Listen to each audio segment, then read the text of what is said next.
সকলকে জানাই শুভ মোহনবাগান দিবসের আন্তরিক প্রীতি, শুভেচ্ছা ও ভালোবাসা।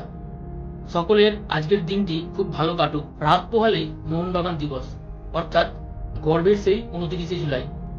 এই দিনটি মোহনবাগান তথা সকল ভারতবাসীর কাছে একটি গর্বের দিন, কারণ 1911 সালের এই দিনটিতেই মোহনবাগান ব্রিটিশ তথা ইস্ট ইয়র্ক রেজিমেন্টকে 2-1 গোলে পরাজিত করে স্বাধীনতার ভিতটি তখন থেকেই করে দিয়েছিল এই মোহনবাগান। মোহনবাগানের এই জয়ের মাধ্যমে পরাধীন ভারতে এক নতুন সূর্যোদয় ঘটিয়েছিল।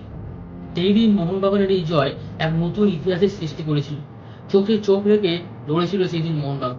এই ঐতিহাসিক জয়কে উৎসর্গ করে এবং মোহনবাগানের ওই 11 জন খেলোয়াড়কে সম্মান জানিয়ে 2002 সাল থেকে প্রতি বছর এই দিনটি মোহনবাগান দিবস হিসাবে পালিত হয়।